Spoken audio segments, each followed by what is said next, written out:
Ajaib Kau Tuhan, penuh kuasa, Kau sanggup pulihkan keadaanku. Dalam tangan-Mu seluruh hidupku tak akan goyah selamanya. Ajaib Kau Tuhan, penuh kuasa, sanggup pulihkan keadaanku. Dalam tangan-Mu seluruh hidupku tak akan goyah selamanya.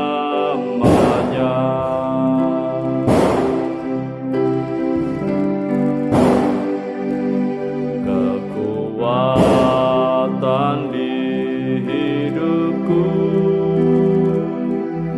ku dapat dalam Yesus. Dia tak pernah tinggalkanku, setia menolongku.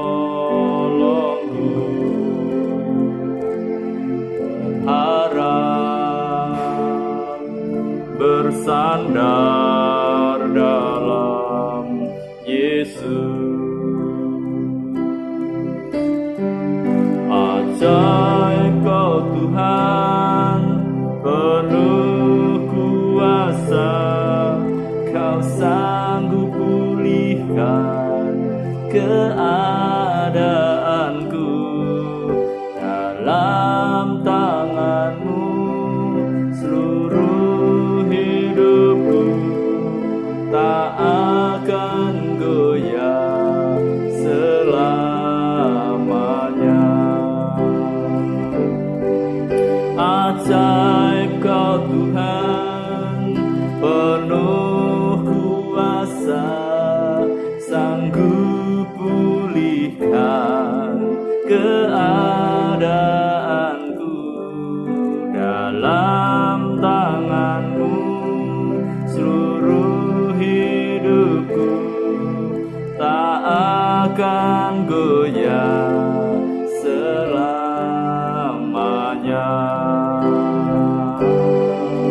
Ajaib Kau Tuhan, penuh kuasa, Kau sanggup pulihkan keadaanku. Dalam tangan-Mu seluruh hidupku tak akan goyah selamanya. Ajaib Kau Tuhan, penuh kuasa, Kau sanggup pulihkan keadaanku. Dalam tangan-Mu seluruh hidupku tak akan goyah selamanya. Tak akan goyah selamanya. Tuhan Yesus, Engkaulah pertolongan dalam hidup kami. Engkau sanggup pulihkan hidup kami, Tuhan. Di tengah-tengah gelapnya dunia ini, di tengah-tengah kelamnya dunia yang sudah jatuh dalam dosa. Oh Tuhan Yesus, Engkaulah pertolongan kami yang sanggup memulihkan kami, Tuhan, memperbaiki dan memperbaharui hidup kami. Engkau Allah yang menyertai kami, Engkau Allah yang bersama-sama dengan kami, dan Engkau Allah yang mendandani kami sedemikian rupa. Oh Tuhan, kami percaya kepadamu. Kami percaya kepadamu. Pulihkan kami, pulihkan kami, pulihkan kami, pulihkan kami dengan kuasa di dalam nama Yesus. Dan Dan melalui firman-Mu, oleh kuasa Roh Kudus-Mu, Engkau memulihkan kami. Karena itu Bapa, di saat ini kami mau dengar firman-Mu. Mari Engkau bicara ke dalam setiap hati kami yang mendengarkannya. Dan Engkau mengurapi hamba-Mu dengan Roh-Mu untuk menyampaikannya. Agar perkataan-Mu ya Bapa yang hamba-Mu sampaikan, agar setiap kami diberkati oleh-Mu. Terima kasih Bapa. Dalam nama Yesus Tuhan kami berdoa. Haleluya. Amin. Saudara yang terkasih dalam Tuhan, saat ini bagian firman Tuhan yang ingin saya sampaikan dari kitab Kejadian di pasal yang pertama, dan ayatnya adalah yang ke-26 dan 27. Dan ini bicara mengenai penciptaan manusia. Berfirmanlah Allah, baiklah kita menjadikan manusia menurut gambar dan rupa kita, supaya mereka berkuasa atas ikan-ikan di laut dan burung-burung di udara, dan atas ternak dan atas seluruh bumi, dan atas segala binatang melata yang merayap di bumi. Maka Allah menciptakan manusia itu menurut gambarnya. Menurut gambar Allah diciptakannya dia, laki-laki dan perempuan diciptakannya mereka.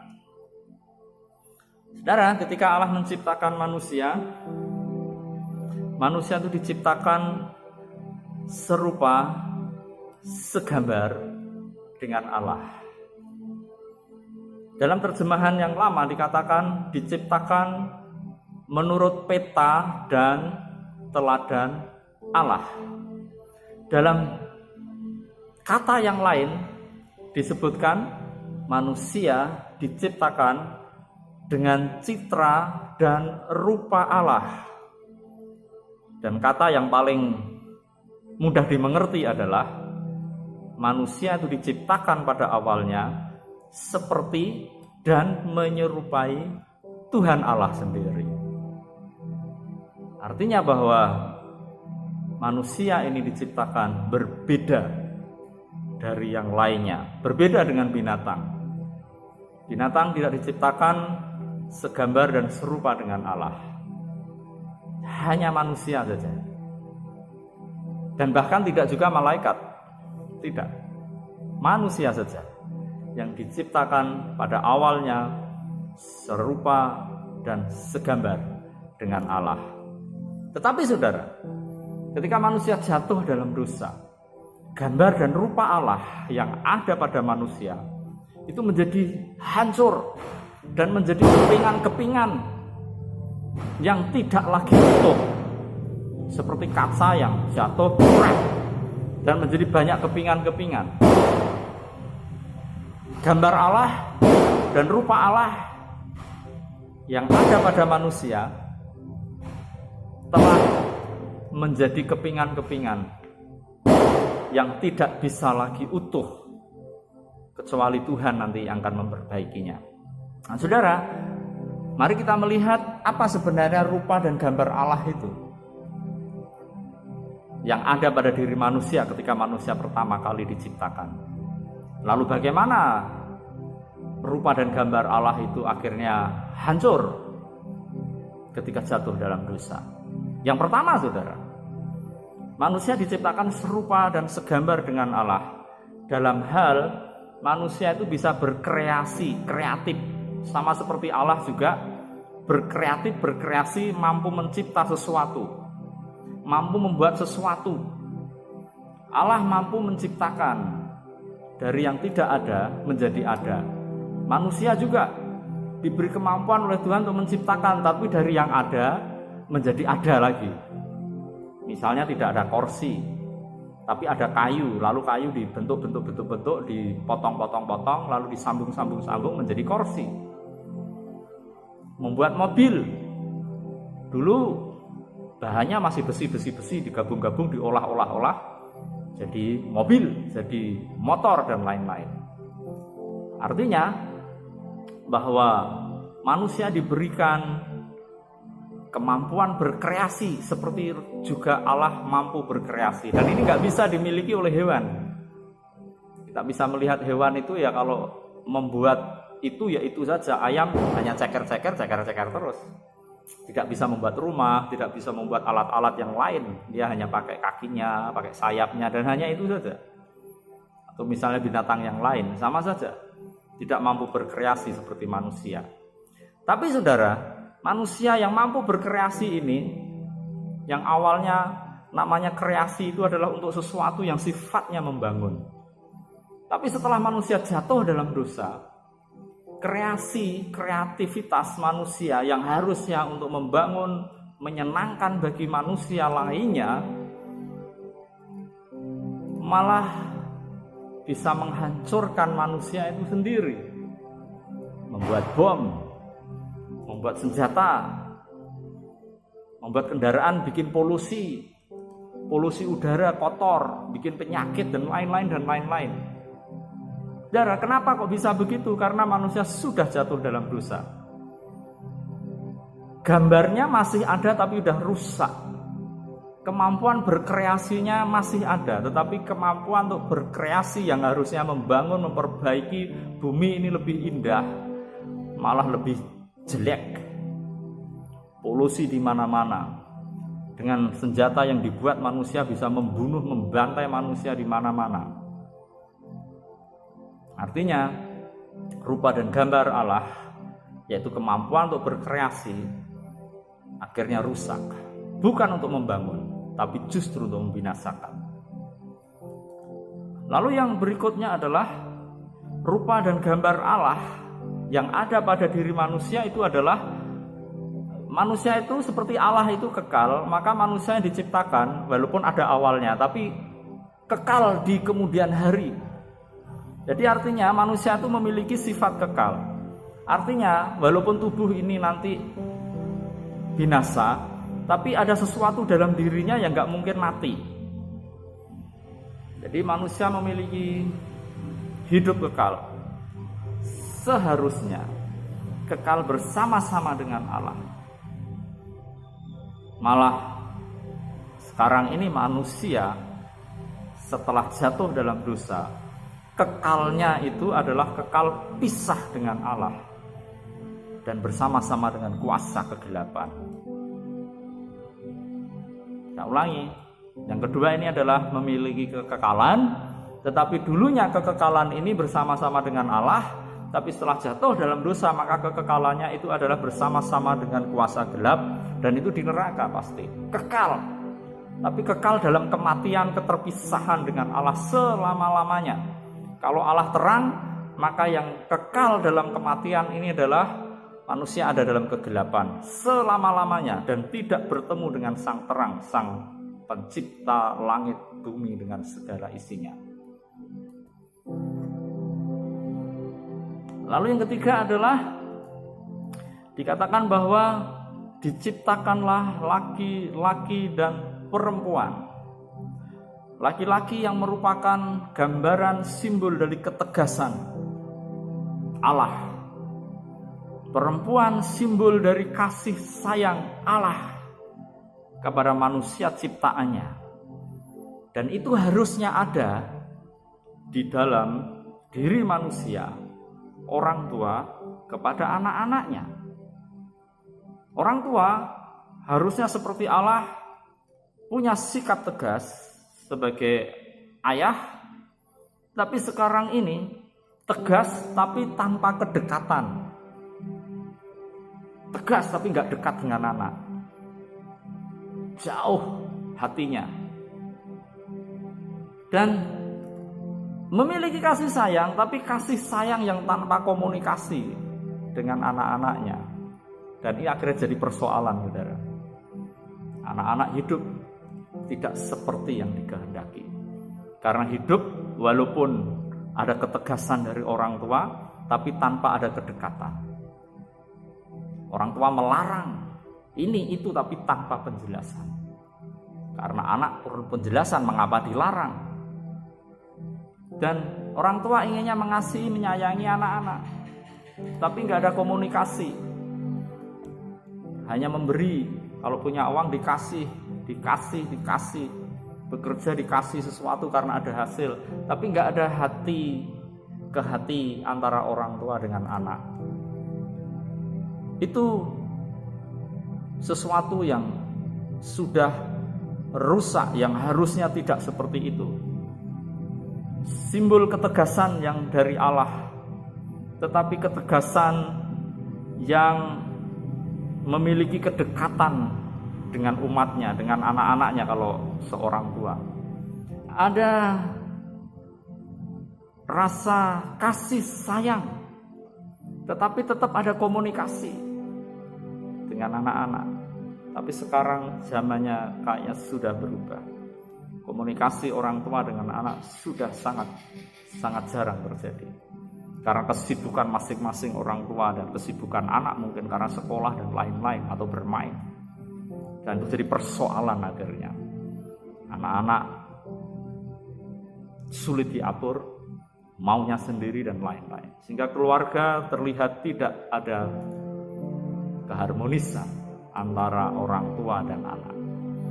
Bahkan suami dan istri juga. Kalau kita melihat Allah kita itu esa, tapi tiga. Bapa, Putra, dan Roh Kudus sehati sepikir. Tapi sekarang dalam keluarga suami istri gak sehati, gak sepikir. Karena apa? Sudah jatuh dalam dosa. Itu yang ketiga, saudara. Yang keempat, dikatakan bahwa manusia diciptakan agar berkuasa atas ikan di laut dan atas burung di udara dan atas binatang yang merayap di bumi. Manusia diciptakan untuk menguasai apa yang ada di alam ini. Tapi sebaliknya sekarang, saudara, setelah jatuh dalam dosa, manusia ini seakan-akan malah dipermainkan dan dikalahkan oleh makhluk lain, binatang-binatang. Contoh aja, makhluk yang terkecil yang diberi nama corona nih, COVID-19, itu kan diotak-atik awalnya oleh manusia untuk diteliti, dipelajari, malah sekarang berbalik menyerang manusia yang diotak-atik oleh virus yang kecil. Padahal awalnya virus itu dipelajari, tapi justru virus berbalik mengenai manusia dan menjadi wabah di seluruh dunia dan menjadi ketakutan bagi banyak orang karena bisa cepat menular dan sangat mematikan. Saudara, manusia yang serupa segambar dengan Allah, sebenarnya serupa segambar dengan Allah itu adalah yang pertama bisa berkreasi membangun, tapi justru kreasinya bisa merusak dunia. Serupa dan segambar dengan Allah itu memiliki kekekalan, tapi sayang setelah jatuh dalam dosa, kekekalannya tidak bersama-sama dengan Allah di surga. Kekekalannya nanti bersama-sama dengan kuasa gelap di neraka. Yang ketiga, ada laki-laki dan perempuan yang menyimbolkan ketegasan dan kasih sayang. Tapi ketegasan yang akhirnya tidak menjadi bijaksana bagi orang tua terhadap anak. Kasih sayang yang gak bijaksana akhirnya dari orang tua terhadap anak. Sehingga anak menjadi anak yang tidak bisa harmonis dengan orang tuanya. Yang keempat, diciptakanlah manusia itu serupa dengan segambar dengan Allah. Dalam konteks manusia ini diberi kuasa atas makhluk-makhluk yang ada di dunia ini. Tapi justru sekarang ini oleh makhluk yang kecil sekali yang namanya virus, nggak bisa dilihat dengan mata, manusia dibuat kelabakan bukan main. Saudara, semua itu adalah karena manusia sudah jatuh dalam dosa.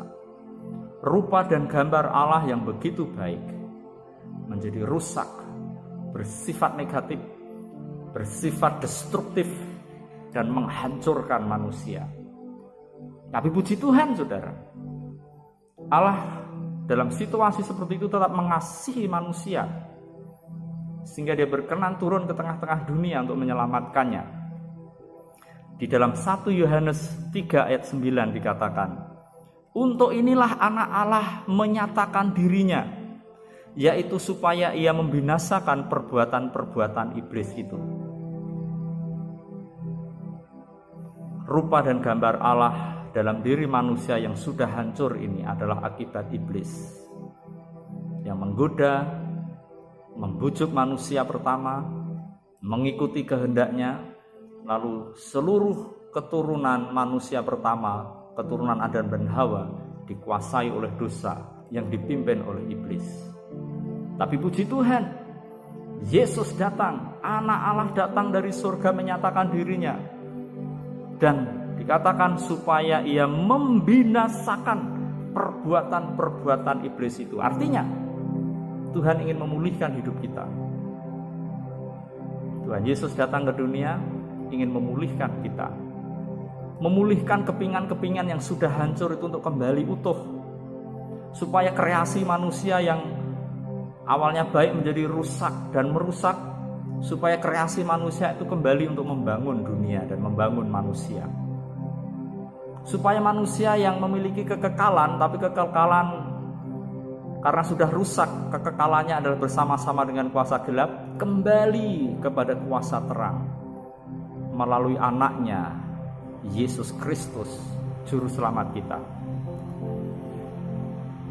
Keluarga yang kocar-kacir, tidak harmonis, ada suami, ada istri, ada laki-laki, perempuan, ada anak-anak, supaya mulai saling mengasihi dan harmonis kembali.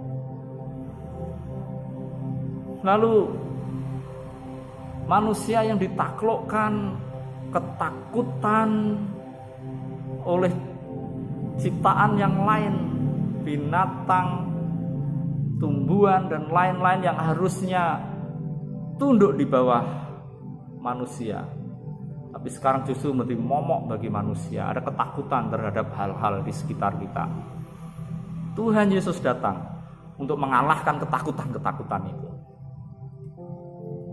Yesus datang untuk mengalahkan perbuatan-perbuatan si iblis itu yang telah merusak hidup manusia. Gambar dan rupa Allah yang ada pada manusia yang sudah berkeping-keping hancur itu. Tuhan Yesus datang untuk memulihkan kita.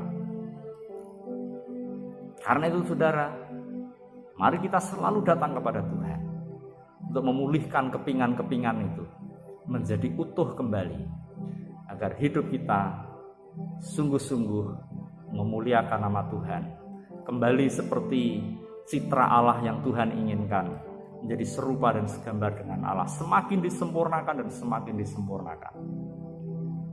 Datanglah selalu kepadanya, kepada anak Allah yang tunggal itu, yang mampu membinasakan perbuatan-perbuatan iblis, yang menghancurkan rupa dan gambar Allah yang ada pada diri kita.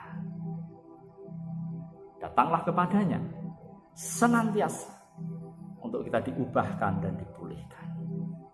Datanglah kepadanya senantiasa agar kita dipulihkan oleh kuasa-Nya. Mengalirlah kuasa Roh Kudus, mengalirlah di hatiku, mengalirlah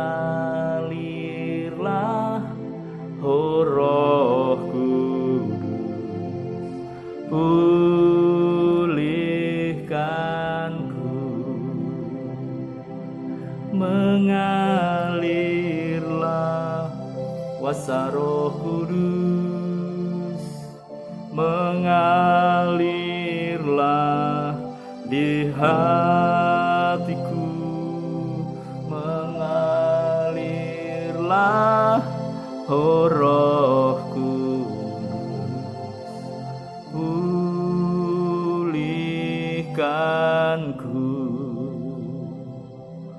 Tuhan, pulihkanlah kepingan-kepingan hidup kami yang hancur oleh karena dosa, sehingga hidup kami, Tuhan, yang selama ini rusak, rupa dan gambar Allah yang ada dalam diri kami rusak. Tuhan, perbaharui dan Tuhan pulihkan. Dalam hidup kami pribadi, maupun hidup keluarga kami Tuhan. Kami berdoa demi nama Yesus. Jika ada di antara kami anak-anak-Mu kepingan-kepingan hidup dalam pribadi maupun dalam keluarga yang hancur, mohon demi nama Yesus, pulihkan dalam nama Yesus. Kepingan-kepingan keluarga, mungkin ada yang hancur di antara suami dan istri, antara orang tua dan anak. Oh Tuhan, kami mohon demi nama Yesus, Tuhan pulihkan. Untuk berkata, anak Allah datang untuk membinasakan pekerjaan-pekerjaan iblis yang membuat kepingan-kepingan hidup menjadi hancur. Rupa gambar Allah yang ada pada diri kami menjadi hancur. Kuasa jahat yang membuat ini Kau hancurkan demi nama Yesus. Dan Tuhan pulihkan kami anak-anak-Mu Tuhan. Terima kasih Bapa, terima kasih Yesus, terima kasih Tuhan meteraikan firman-Mu di hati kami. Kami rindu kami menjadi semakin disempurnakan seperti Tuhan Yesus juga sempurna. Demi nama-Mu yang kudus Tuhan Yesus, kami berdoa. Haleluya. Amin. Terpuji nama Tuhan Yesus. Tuhan Yesus memberkati kita semua. Dan ingat, besok kita akan lanjutkan renungan ini untuk lebih jelas lagi bagaimana kepingan-kepingan yang sudah hancur dipulihkan oleh Tuhan. Ikuti terus. Tuhan Yesus memberkati kita. Haleluya. Amin.